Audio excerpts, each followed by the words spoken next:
Ọlọ́run adúpẹ́ o, àtìyìn àtọpẹ́ Ọlọ́run àtògo tiẹ̀ ní o, àtọpẹ́ àtìyìn ìwọ Ọlọ́run ọba ló ní. Excuse me, ẹ má bínú, nẹ́tíwọ̀kì wa ni ó ṣẹ́jú díẹ̀, ẹ dákun ẹ ṣe àforíjì fún wa. Gẹ́gẹ́ bí nǹkan tá a bá lọ, Al-Hikmat program lẹ́ ń gbọ́ láti ilé iṣẹ́ wa ìbílẹ̀ rédíò náà TV, ìbílẹ̀ rédíò tiwantiwa, ìbílẹ̀ rédíò one and only ìbílẹ̀ rédíò, another one is counterfeit, láti ní abẹ́ aláṣẹ àti olùdarí olóòtú àgbà àti aláṣẹ olùdarí àgbà fún ilé iṣẹ́ ìbílẹ̀ rédíò Ìyá Ìbàdàn authentic, one and only Ìyá Ìbàdàn, another one is counterfeit. Ẹ̀yin ìyá wa gẹ́gẹ́ bí nǹkan tá à ń bá lọ, ẹ má bínú, nẹ́tíwọ̀kì wa ló ṣe mọ̀nàmọ́ná. ẹ̀rí Ànábì wa Muhammad sallallahu alaihi wasallam ó ní inna Allah dájúdájú Ọlọ́run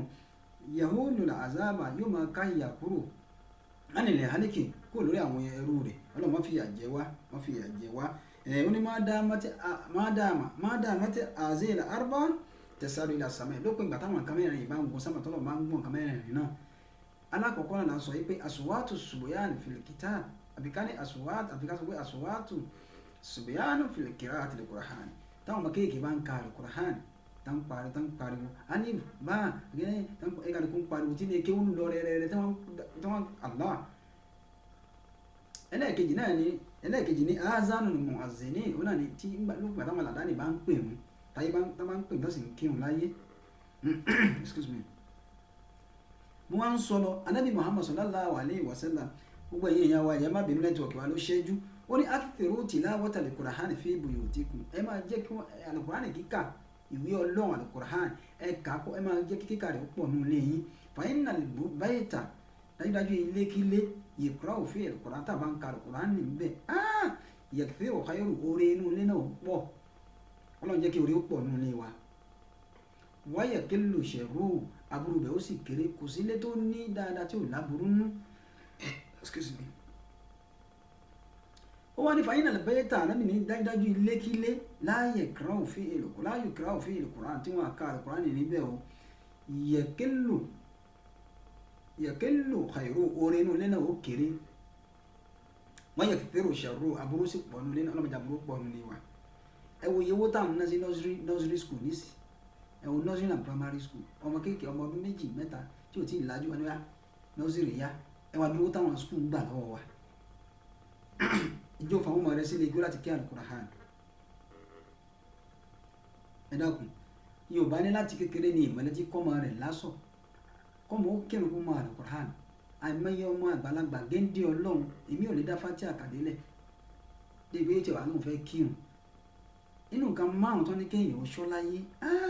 wọ́n ní àwọn nǹkan márùn kan bẹ̀ tó ní kéèyàn ó ṣọ́, téèyàn ò bá ṣọ́ tó, téèyàn bá tí nǹkan náà bá bàjẹ́ máa yàn lọ́wọ́ láyé níjọ́ gbọ́dọ̀ lè kíámẹ́ yóò jí àwọn àjò Ọlọ́run. Ọlọ́run ò sọ pé inú al-Qur'an látòkè délẹ̀ Ànábì kan fẹ́ ni. Ànábì ní pé tawalladu, ẹ bímọ kó pọ̀ fáyìn ní makathiru bikum al-umam yawm al-qiyamah, torí pé mi Ànábì ó fi yín yan gàpẹ́ ẹ̀yìn ìjọba ilẹ̀ pọ̀ ọjọ́ ìdàlẹ̀ kíámà. Àmọ́ inú Qur'an kò sọ pé dandan kéèyàn ó bímọ, àmọ́ ẹni tó bá bímọ tí ò bá tọ́ pàápàá sójú ọ̀nà tọ́lọ́ al-Qur'an ní Ọlọ́run náà ń fìyà jẹ nígbà tó mọ̀ pé ò ní tọ́, ò ní mójútó kí ló bí fún. Ọmọ tá a bá fi al-Qur'an kọ́, tá a fi ọ̀rọ̀ Ọlọ́run kọ́ láti ilẹ̀, kò ní ya mú gbó ọmọ, kò ní ya ọ̀mùtí. Tó bá ṣiṣẹ́ dókítọ̀, iṣẹ́ rẹ̀ ó yàtọ̀. Tó bá ṣe lọ́yà tiẹ̀ ó yàtọ̀. Tó bá ṣe iṣẹ́ ọlọ́pàá yóò yàtọ̀. Gbogbo iṣẹ́ yòówù tó bá ṣe yóò yàtọ̀, nígbà kí ni Ọlọ́run ti wà lára rẹ̀, Ọlọ́run ni ó máa darí ẹ̀. Allah, nínú tọ́lọ̀ ní kéèyàn ó ṣọ́ nìyẹn. Ifsun nursery, ẹ mójútó àwọn ọmọ yín láti kékeré. Bàbá wòye tá à ń nursery and primary school lórí ọmọ ní tá ń gbà lọ́wọ́, especially ní Nàìjíríà. Sáwọn ọmọ rẹ̀ lọ lé kéwú dégbé wọ́n kálẹ̀ Kùránì. Ọmọ kan tiẹ̀ dé ó dé láti abroad, ó láyé ìmí ò ní tí ọmọ mi ò ní tí dàgbà nígbà kọ̀ọ̀kan bá ti mọ plan ẹ̀ báyìí pé eléyìí tó bá ti ṣe tán o, mo fẹ́ kọ́ lọ ka ìwé ẹ̀ ní Europe ni o, ilé ìbẹ̀ lọ kàwé Germany ni o, ilé ìbẹ̀ lọ kàwé ìjọ kọ́ ní Al-Qur'ani, ó kọ́ ní ọ̀rọ̀ Ọlọ́run. bí mo ṣe ń sọ yìí àwọn tá a jẹ́ kìrìsìtẹ́nì ẹ máa ṣe ní vice versa nípa ní ẹ̀sìn tọ̀tọ̀ títí yín náà àwọn kìrìsìtẹ́nì míì tábà ní ká sọ reality àwọn kìrìsìtẹ́nì ọ̀pọ̀lọpọ̀ kìrìsìtẹ́nì míì gbé báíbù sórí ju àwọn mùsùlùmí lọ torí kìrìsìtẹ́nì méjì mẹ́ta mẹ́rin tó lóun àdúrà gbà irọ́ ni torí nínú church kò sí nǹkan tó ń ṣe bẹ́ẹ̀ àdúrà àtọpẹ́ náà ni kò sí gangan nínú church àdúrà orin ọpẹ́ náà ló wà ní church wọ́n sì tún preach wọ́n sì tún ṣe wáàsí fúnra wọn àwọn kìrìsìtẹ́nì wa mú báíbù wọn ha sórí gidi gan kódà àti rí professor kemi àtàfà kan wà ní mọ́tò ní ìjọ ní last week ó ní professor kan ní Europe ó dẹ̀yìn mùsùlùmí tọ́nà fún ní àlùkùránì mọ́yì kùránì ni ó ní gbogbo constitution tí àwọn ń lò ní Europe nínú kùránì làwọn ti mú ìdí gbogbo tí kùránì sọ́nà làwọn ń lò ẹ̀wọ́n pàdé kùránì ó sọ̀rọ̀ zaka yíyọ ẹ̀wọ́n bí kùránì ṣe pín kùránì ní pé tí olówó bá ní owó nínú 1 million ó dàgbé nínú ìsáàb nísìnyí ó dàgbé 50,000 ní kéèyàn yọ zaka ń bẹ̀ tí ìbá ní 1 million tí ó sì ní gbèsè lórí tí ò jẹ gbèsè kó yọ zaka 50,000 ó fún aláìní ibẹ̀ ni àwọn Europe ti fọ́ọ̀mù tax pé ẹ̀yin tẹ́ lówó ẹ máa yọ tax ká máa fi tóònù ṣe ká máa fún àwọn àti wọn ní. La ilaha illallah Muhammadu Rasulullah sallallahu alaihi wasallam. Alukurani sọmọ mùsùlùmí lọ lé kí wọ́n má ní sí kí wọ́n mọ alukurani débi ó máa ń kí nígbà tí bàbá ga òkí rún ìyá ga òkí bẹ́ẹ̀ bá kó òbí mi tẹ́ bá kó lẹ́sẹ̀ báyìí ẹ̀yìn ló fi lélẹ̀ kò lè forí kanlẹ̀. Anabi Muhammad sallallahu alayhi wa sallam ó sọnù àdìsí ó ní muru awladakum bisolat ẹ pa àwọn ọmọ yín láṣẹ kí wọ́n máa kírun ẹ jẹ́ kí wọ́n mọ Ọlọ́run Anabi sọ òun ọ̀rọ̀ rẹ̀ o ìzá balagu sábúà láti ìgbà tó bá ti pé ọmọ ọdún méje ní ká ti máa kírun nígbà yí Anabi Muhammad ni o ọmọ ọdún mẹ́ta ní ìníṣẹ́ gbọ́dọ̀ máa pa láti kọ́mọ tẹ́mi ológun ara ẹ káàbọ̀ you are welcome on program tẹ́mi ológun ara ẹ̀kú ọlá jimá àfọwà you are welcome on program ẹ̀yin náà gbọ́ ọ̀gá táwọn tó rẹ́yìn ní obìnrin ẹ̀yin ní abiyama Anabi Muhammad sallallahu alayhi wa sallam ó ní muru awladakum bis-salat ẹ pa àwọn ọmọ yín láṣẹ kó máa kírun ìzá balagu sábúà láti ọmọ ọdún méje ó ní wádìrìbùhùn àlẹ́yà ẹ̀nà wọn ní lórí ẹ̀nà wọn dáadáa tí wọn bá ti kí ìzábàlàgó aṣáájú tó bá pọ̀ ọdún mẹ́wàá tí yóò bá ti kí wọn. bọ́ọ̀mọ̀ rẹ bá kiri ọjà lọ tó dé ní ìsìn tí yóò bá ta ó mà lù àmọ́ kò kírun kò kàn ó kò lọ́ọ́ lé kí ó kò kàn yín. ọlọ́run tó sì ní wá ó ní àlàyé àlámì mi ni mo ní èmi mo dá yín má ní àkàndá kò sẹ́yìn tí mo dá ṣé mi ní mà yín ni mo dá yín mà dáadáa ó ní yahoo lè azaba ọlọ́run ní màmá ká ìyà kúrò fún yín màmá ká ìyà kúrò máa dá mọ́tí dópin gbà tó jẹ́ pé azil arba àwọn nǹkan mẹ́rin yìí tẹ̀síláàdù ilà sàmáì tó máa ń gun sámà lọ́mí mi lọ́wọ́ wọ́n wá ní kí ni ya Rasulullah Ànábì ní alákọ̀ọ́kọ́ ní pé kí ni ohun àwọn ọmọ kéékèèké tó ń ka Al-Qur'an àwọn ọmọ lékéw bàbá tó ń dá lékéw sí ládùúgbò àwọn mẹ́tò dìtẹ̀ máa fà ládùúgbò àwọn dá lékéw lẹ̀ ẹ wo iye ọ̀nà tá a fi ń dá nursery and primary school lẹ̀ wọ́n sì ń gba owó oríṣiríṣi lọ́wọ́ wa àáfà lékéw Nàìjíríà tó dá lékéw lẹ̀ èló là ń san lówó oṣù fáàfà sọmọ wa tiẹ̀ lọ ni bọ́mọ yín ọba lọ ní school wọ́n gba owó school fees wọ́n gba owó òwe wọ́n gba owó send off wọ́n gba owó kìnìún kan báwa fún abáwá láwọn wá ké Kùránì nísìn kálá fẹ́ ṣe wòlímọ̀ fọmọ àdáwò dé ṣèlú ìwé táwọn èèyàn kà àwọn tó lọ sí school tí wọ́n kàwé ni wọ́n dá school lẹ̀ ibẹ̀ náà láti rí owó tó fi ṣe kí ni o tí wọ́n fi maintain school wọn ṣáàfà tó lọ lóye kí ó tó dé náà láìmọye ọdún tó fi lọ ní Nàìjíríà tí ìbá fẹ́ lọ lé kí ó tó fẹ́ di pé yóò ní sanáwì lọ́wọ́ àfà yóò lo ọdún 9 yóò lo 9 years kókó tó ibtidayi kó tó kọ́ ibtidayi kó tó kọ́ ìdádí kó tó kọ́ sanáwì tí o bá fọ́dà kéèyàn wá ṣe wá dúró wàhálà yẹn àti wá nílé kéwú kó tó wá ní kó wọn fẹ́ máa gbowó lé kéwú àwọn fẹ́ kọ́ ọmọ wá kọ́ ọmọ àwọn fẹ́ máa ṣe wòlímà àwọn fẹ́ ṣàádà fáwọn ọmọ kí wọ́n tún sọ pé àfáàn gbowó jù ẹ wo yìí táwọn àwọn skul ń gbà lọ́wọ́ wa Ànábì sọlọ́lá Ọlọ́run ní àwọn nǹkan mẹ́rin yìí tẹ́mi bá ń gbọ́ ohun wọn ohun àwọn kéèkéé táǹkà Al-Qur'an nínú ìyẹn Ọlọ́run máa dùn Allahu Akbar. Ànábì Muhammad sallallahu alayhi wa sallam ó ní àṣìyàn àwẹ̀ gbígbà wal Qur'an àti Qur'ani kíké Allah ó ní yashfa'ani lil abdi yawm al-qiyamah ní ọjọ́ ògbóǹde al-qiyamah àwọn nǹkan wọ̀nyí yashfa'ani àwọn ni ó ṣìpẹ̀ wa àwọn ni ó jẹ́ lọ́ọ̀yà fún wa níwájú Ọlọ́run sọ́ọ̀mà rẹ̀ ké Qur'ani ìwọ ìyá gan ọmọ àbí wọ bàbá abákọ́mọ mùsùlùmí nìsín ọmọ ga Islam Ọlọ́run ṣàánú wa tí bá ti pé ọlọ́run tó ti bá ànábì sílì ìsìláàmù ni àwọn mùsùlùmí mi à wọ́ọ̀sì kọ́lọ́run ó ṣàánú wa ni. La ilaha illa alukurahan kí là ń fi alukurahan kí là ń fi ìwé ọlọ́run bá pè gan-an mùsùlùmí mi inú ilé rẹ̀ kò ní kurahan ẹ̀yọ̀ kan nínú ilé báyìí tí ò bá tiẹ̀ máa ń kà kó tiẹ̀ gbé sínú ilé. kódà bàbá wa Lájí Àgbà Allahu Akbar wọ́n láwọn nǹkan mẹ́ta kan bẹ téèyàn bá ń wò báyìí téèyàn bá tiẹ̀ mọ̀ téèyàn kàn ń wò báyìí ọlọ́run sì máa kọ́ ládàálẹ̀ fún ọ ládàá lọ́wọ́ máa kọ́ lẹ̀ tí bá tó ní kí n máa dẹnu lẹ́yìn máa yà lọ bọ̀ míì ni àmọ́ lára àwọn nǹkan mẹ́ta tẹ́ alukurani kéèyàn tiẹ̀ ṣí alukurani báyìí kó máa wò ó láì mọ nǹkan tó wà nínú pé ọ̀rọ̀ náà ni wọ́n sì kọ yìí ọ̀rọ̀ náà ni wọ́n kọ yìí o kó máa wò ó ọlọ́run sì máa kọ́ ládàálẹ̀ fún débi pé ayé tiẹ̀ ti wá lajú débi pé translation wà both English and Arabic translation wà both Yorùbá and Arabic wọ́n ti oríṣiríṣi transliteration gbogbo ẹ̀ ló wà alukurani náà ni mùsùlùmí ò ní láàkàkún mọ́ yìí anabi Muhammad sallallahu ní asiyamu àwẹ̀ gbígbà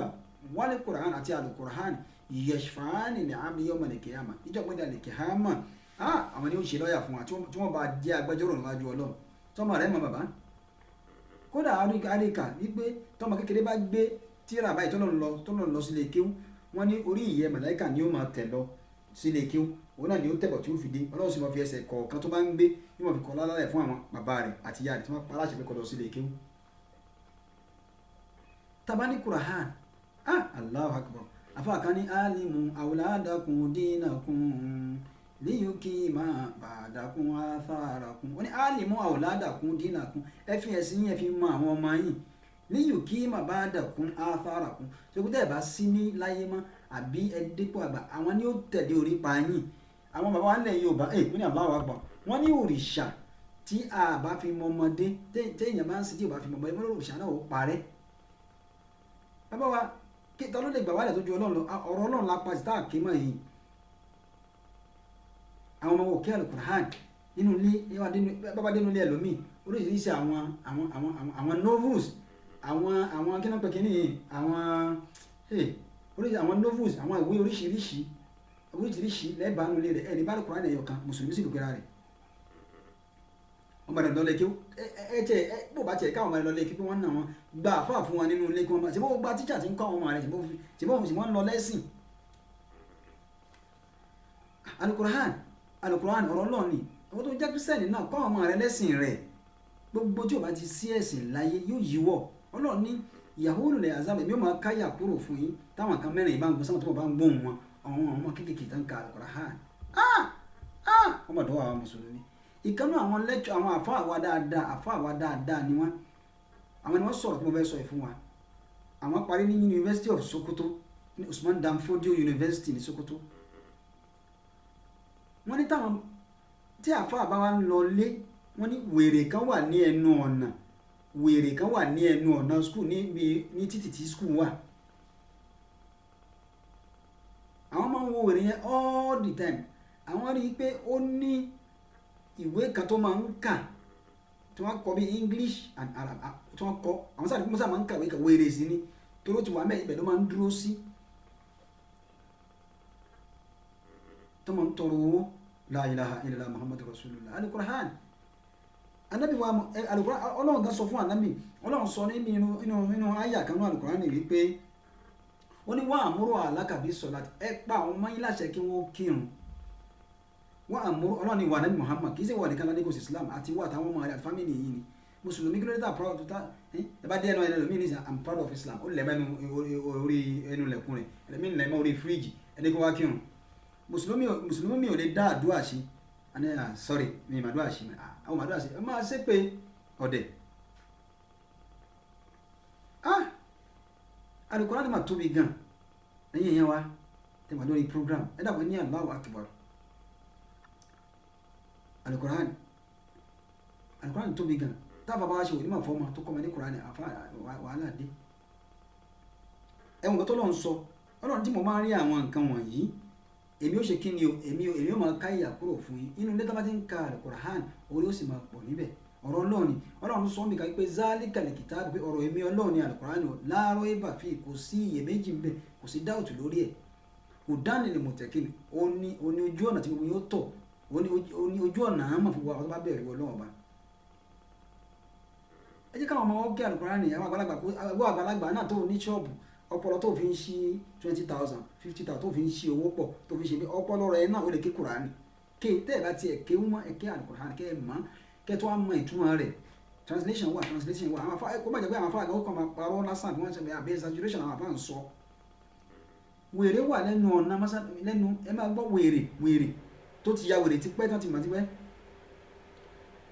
àfá wa ń kọjá lójoojúmọ́ ó wá dijọ́ kan àfá wa ń kọjá ní iwájú campus wèrè yẹn wà ń bẹ̀ wọ́n ní wọ́n ṣàmì níwèé kan tí máa ń kà lójoojúmọ́ táwọn máa ń ṣọ la ilaha illallah muhammadu tí gbogbo olùtọ́ bá ní apá Al-Qur'ani tí a ní ká Al-Qur'ani àdáwò ó de àfá àkàǹgbà tábà kan ó kọrin ó ní shari'atullahi lílí ìsìláì unwanu wa kullu shay siwa al-islami khusran ó ní shari'atullahi ó ní òfin Ọlọ́run kí wá lòfin Ọlọ́run náà ní Al-Qur'an lílí ìsìláì unwanu ó ní gánà pé ó ní mọ́tò wa ó ní àdírẹ́sì wa ó ní sáìn lógò àwa mùsùlùmí ó ní wa kullu shay ó ní gbogbo nǹkan kí nǹkan siwa al-islami tó yàtọ̀ sí islam khusran tabala ní tẹ̀lé òfin islam òfin sharia Al-Qur'an ó ní òfò ní nǹkan náà afáwa jáde ọ̀rọ̀ màá sọ nípa ìwádìí ìjọba ìjọ dáadáa ẹwọn nǹkan mẹ́rin tọ́lọ́run sọ fún wa pé tẹ́ ẹ̀ bá tí n bá ti ń gbọ́ nǹkan mẹ́rin èmi Ọlọ́run sì máa mójú kò fi ẹlòmíì kódà ọmọ mi ó graduate ó ṣe gbogbo ẹ̀ kò mọ kódà kò lè ka Fatiha ó sì jẹ́ mùsùlùmí ó gbórúkọ èyí tó wá worst jù kódà ọmọ mùsùlùmí mi lóbìnrin lọ́kùnrin orúkọ mùsùlùmí tí wọ́n ń jẹ́ ojú ó sì máa tì wọ́n kí wọ́n lè pè wọ́n lórúkọ wọn mọ́mí wọn máa lọ́lá ẹ̀bẹ́ rí nǹkan kéèyàn jẹ́ mùsùlùmí kójú ti máa tì láti máa pè ní orúkọ rẹ̀ orúkọ muslim ìmí tó wá customize ẹ̀ la ilaha illallah atọ́kùnrin àtọ́bìnrin a ní kí lórúkọ rẹ̀ a ní Bùkọ́lá ni ṣe bí muslim ní ṣé òní òní muslim name ni ibi tójú dìwà dé àìlà ẹ̀dàkọ̀ à ń bọ̀ wá náà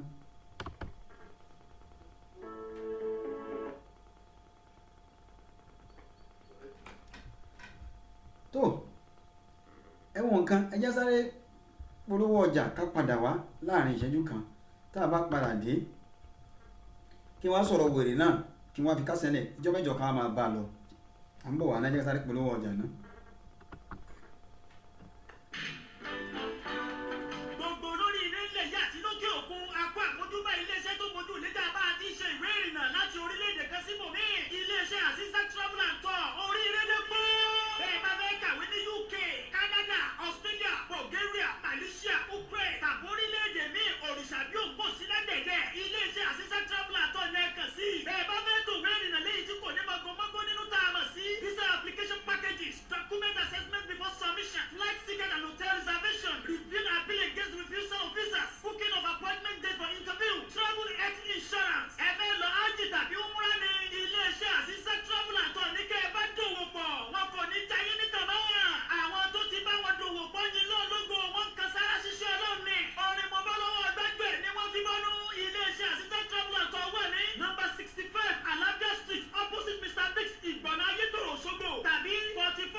Organization, Authentic Entertainment Organization, Authentic Entertainment Organization. Àwọn ni wọ́n máa tún dé báyìí o pẹ̀lú oríṣiríṣi ètò nílé iṣẹ́ wọn fún gbogbo ìnáwó tẹ́ ẹ bá fẹ́ ṣe. Ẹ fẹ́ MC fún ìnáwó yín, ẹ fẹ́ alága fún engagement yín, ẹ fẹ́ children entertainer àbí ẹ fẹ́ olórin àsìkò àbí olórin ẹ̀mí fún ìnáwó yín. Ẹ má làágùn jìnnà mọ́.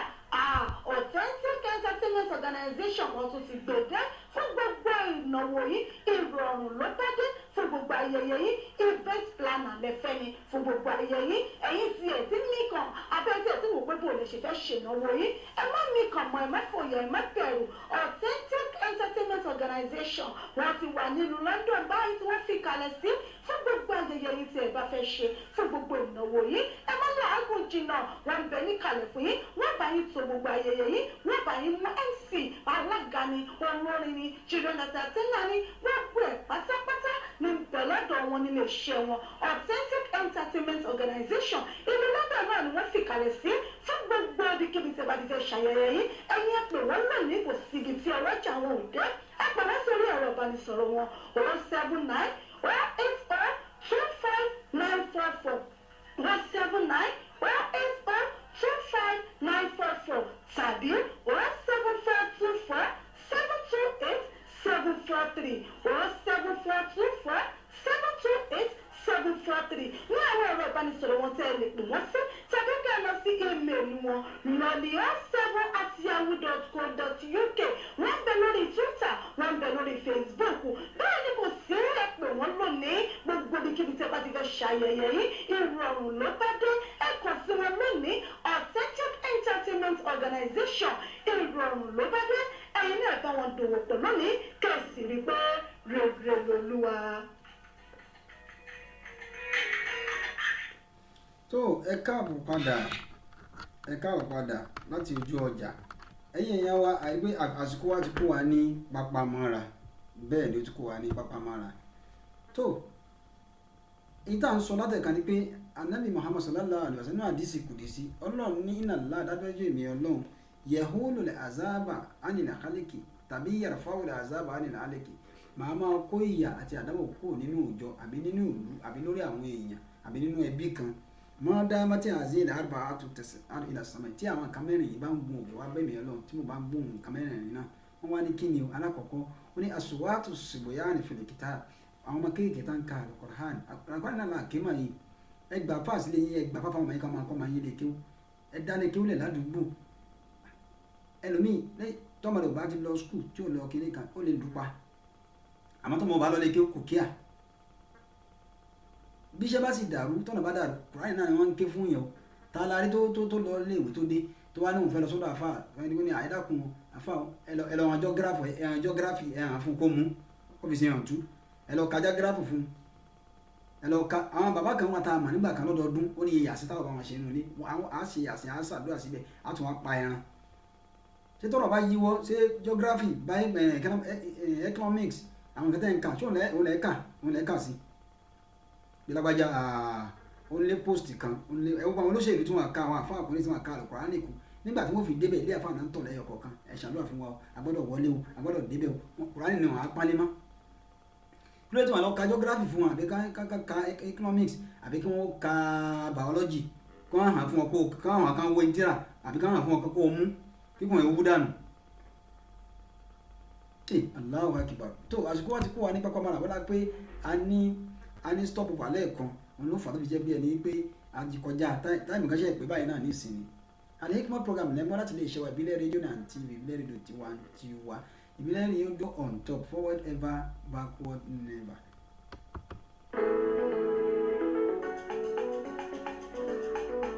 As-salatu miftahu al-jannati ìlúkìdí ní kọ́kọ́rọ́ àlùjànnà. As-salatu miftahu al-jannati.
As-salatu miftahu al-janna as-salatu jẹ́ kọ́kọ́rọ́ àlìjánná ìrun kíkí òní kọ́kọ́rọ́ àlìjánnà ní táwọn olórin wa ń sọ fún wa nìyẹn ájọ Saoty Arewa àtàwọn yòókù tẹjọ ṣe àwo náà. ẹ̀yin èèyàn wa ẹmọ wá ṣe sọ alukurani ní agbára púpọ̀ àwọn mùsùlùmí ti fi ọwọ́ sí àti gbé alukurani sẹ́yìn lamọ́ta rákínálì ìwùdá nígbà tí a fi ojú ọ̀nà wa lẹ̀ tá a ṣe mọ́ alátìbí náà mẹ́hànú àdámọ̀ wa wọlé dé alukurani àkámọ̀ àwọn ọmọ wa ò mọ́ wọ́n tó ní geography ní ẹ̀kọ́ ní kẹ́ ẹ má kàwé ìwé dá kí yẹn kàwé ẹ gbọ́dọ̀ wà well educated láyé tá a wà yìí ayé ti di ayé kọ̀ǹpútà ṣùgbọ́n síbẹ̀síbẹ̀ tọ́lọ́hún ṣe fi sílẹ̀ gbogbo ìwé tá a bá kà iṣẹ́ tá a bá kọ́ òwò tá a bá ṣe tá a bá fi tọ́lọ́hún sí ọmọ tá a bá fi tọ́lọ́hún gbé dìde láìláì kò sí bó ti rò pé lè jẹ́ tó gbogbo tó wà lọ lágbàáyé Ọlọ́run ni ó sì máa gáìdì ẹ̀.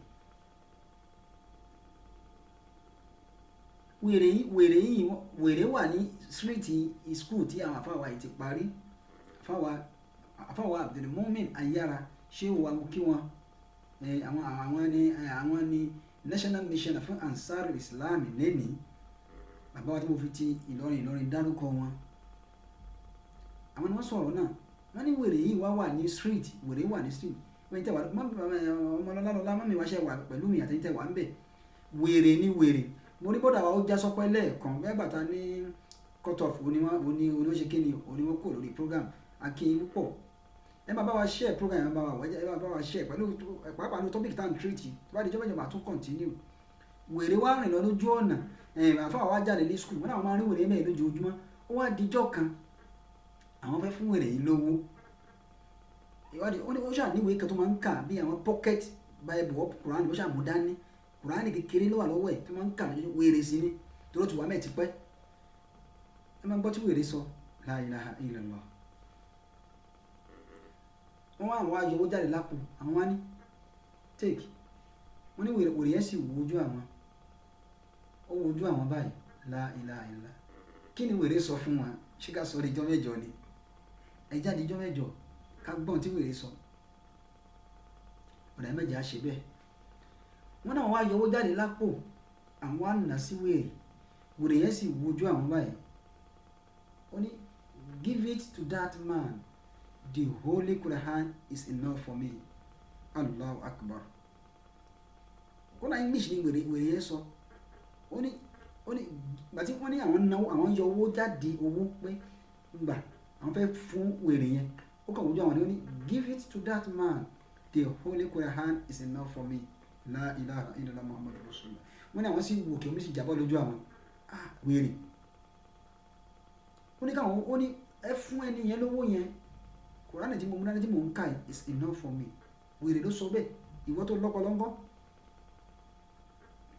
ọmọ rẹ̀ kàn Kùránì wọn náà ké ẹlòmíì ò ní nínú ilé tí Yorùbá wà kíní Yorùbá rẹ̀ wà English rẹ̀ wà Haúsá rẹ̀ wà Ọlọ́run ní tí mo bá ń gbóhùn àwọn ọmọ kéèké tó máa ń ka Kùránì inú mi ó sì máa dùn ìdí mo ń wò máyé la tí ìdíjẹ́ ká yóò parẹ́ nìyẹn àsùwàtò ṣùgbọ́yà ní fìlẹ̀ Kùránì Ọlọ́run ò abẹ́ ọ ni Islam ọlọmọdé owó bí mo ṣe ń sọ látàwọn mùsùlùmí ìwọ náà tó jẹ́ Christian máa tọ̀nà ẹ̀ sí vice versa nínú ẹ̀sìn rẹ lórí ti Bible ti tiẹ̀ náà àwọn Christian jẹ́ ń gbìyànjú ọ̀pọ̀ ọmọ mùsùlùmí kọ́ wá ka Kùránì wàhálà ó dé ó ní kí ni wọ́n ṣàdúrà àdúrà kẹ̀ alọ́wọ̀n màdúrà ṣe o àní mi àwa kírun ẹ̀sà ẹ̀yà ṣe ìrun tó máa ń kí láàárọ̀ yẹn ó ti máa ń ní mí lára because ní 5:30 kí yẹn jí ìdájí mẹ́rin ṣe é máa sun wèrè ṣèbí ó lábọ́kàn rẹ̀ balẹ̀ ló fi ń sùn àdáwò bá dé wọ́n tẹ̀ bẹ́ẹ̀ fún èèyàn sí lè sùn tí wàhálà bá dé ọlọ́mọdé kárí wàhálà wọ́n á ṣílẹ̀kùn fún èèyàn sí nílé ìsájáde wọ́n ní ọlọ́wọ́ bá tí ó mú yàn tí ò ní tilẹ̀kùn tí yóò sì nílé jáde ẹlòmíì wọn ní kó gbààwẹ̀ wọn ní kó ṣe dáadáa kó yọ sàkà àdáwò ní gbààwẹ̀ wọn àti wàhálà bá dé tí gbogbo ẹ bá dàrú àfa yóò wá gbààwẹ̀ yóò wá múra kankan náà ṣàánú ẹ wo nǹkan wèrè àwọn bẹ́ẹ̀ fún wèrè lówó wọ́n ní wèrè sọ pé give it to that man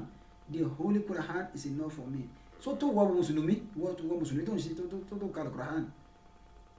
ẹ wo iye tá à ń ná lórí primary school gbogbo owó textbook owó kìíní kan owó gbá owó àwòrán wa ṣe bí gbogbo àwọn nǹkan wà àwọn cartoon Quran wà àwọn cartoon alif bá àtàṣà fatia suratul Furqan gbogbo sura kọ̀ọ̀kan tó máa rẹ̀ bá mọ̀ ó níṣẹ́ tí ṣe lọ́dọ̀ àwọn àfáà gbogbo ẹ̀ náà kọ́ ló mọ̀ sọ pé ká fà sí lágbájá wá wá ṣèbí wọ́n parí Quran tiẹ̀ fi aṣọ onímọ̀ fún ẹ ok na mo gbọ́ ní lẹ́jọ̀ kan tí mo lọ wọ́n sọ wípé téèyàn bá ké Yasin Suratu Yasin yẹn téèyàn bá ké bíi 2 or 3 ní every 3 days bí nǹkan tó bá ń fẹ́ Ọlọ́run á ṣe fún ok na lọ bá mi ṣe Yasin yẹn 3 bá mi ṣe báyìí wọ́n ṣe ní ká ṣe ládùúgbò yẹn nìyẹn o wọ́n kọ́ fún ní prayer náà ti fún àmì lásàlátù wọ́n ní ká ṣe bẹ́ẹ̀ bí nǹkan tó bá fẹ́ mo ti dà níyẹn ọ̀rọ̀ bá mi ṣe ọmọ mi wọ́n á pe ọmọ rẹ kó jókòó kalẹ̀ kó ṣàdúrà ó yá sit down there ó yá máa recite Al-Qur'an nìyẹn ọmọ rẹ á bẹ̀rẹ̀ sí kà wọ́n wá ń ṣàmì wọ́n ń kà wá ṣàmì wàláì tí ọkàn rẹ bá dì má tí ìgbàgbọ́ rẹ bá túmọ̀ sí wàláì bùkátà náà obìyà aláìní lọ́sọ̀rọ̀ àfàkàlọ́ Allahu Akbar Allahu Akbar Allah tó ẹ̀yin ajó díjọ́ mẹ́jọ ká tẹ̀síwájú ó ní ẹ̀ṣẹ́ ọlọ́bẹ̀ ṣe èyí tẹ́ ẹ jẹ́ ẹ̀kọ́ àìbínú mo rò pé gbádùn gbogbo tá a sọ fún wa yìí eléyìí jẹ́ ìkìlọ̀ ó jẹ́ wá àsìfẹ́lì kọ̀ọ̀kan wa ìbílẹ̀ rédíò la wà látàárọ̀ ní orí Al-Hikmat program tẹ́ ń gbọ́ wa ẹ̀yin èèyàn wa èyí tá a sọ yìí ó dọwọ́ ẹnì kọ̀ọ̀kan wa a fi kíra wa nílò ni a fi kọ́ra wa lẹ́kọ̀ọ́ àwọn náà tá à ń sọ perfect ìbílẹ̀ rédíò la wà ẹ̀yin èèyàn lórí Twitter lórí Instagram lórí Facebook ẹ join wa ẹ search fún wa ẹ darapọ̀ mọ́ wa ọjà lẹ́ńtà ní kìnnìkan lẹ́dálẹ́ ní ìpolówó ọjà tí ìkéde yìí ó ṣe pàtàkì nílé iṣẹ́ wa pàápàá lórí Al-Hikmat program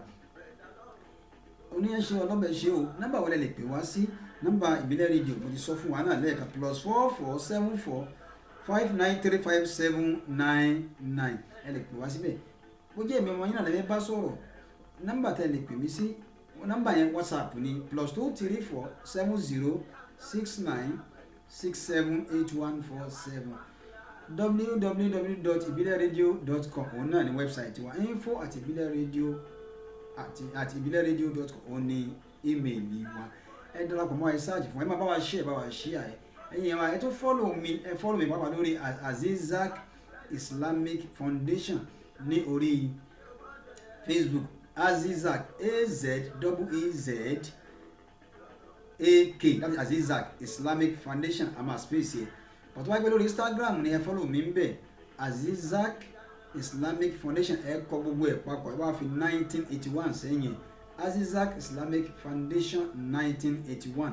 ẹ kọ gbogbo ẹ̀ papọ̀ lórí Instagram ẹ fọ́lọ̀ àpò ìtàbá ń gbọ́n bí náà ẹ tún máa bá wa gbọ́n ń bẹ̀ iṣẹ́ Ọlọ́run kò síbì kan ẹ̀yin tẹ́ ń gbọ́ alátẹ̀kẹ́ tí tẹ́ fi gbọ́ wa kò ní di ojú tẹ́ fi ń wò wá kò ní fọ́ owó tẹ́ mú tẹ́ ń tọwọ́ bá kò tẹ́ fi ń ra dátà ọwọ́ yín náà ò ní rọ ibi tẹ́ ti mówó Ọlọ́run fi ọ̀pọ̀ rọ́pò sílẹ̀ fún wa o Ọlọ́run ṣàánú wa Ọlọ́run jẹ́ ká ju ọjọ́ mẹ́jọ lọ àtẹ̀mí àtẹ̀yìn kárí láyọ̀ ká pàdé ní ire o wala subhana rabbika rabbil izzati amma yasifun wassalamu ala mursalin walhamdulillahi rabbil alamin ma'assalam.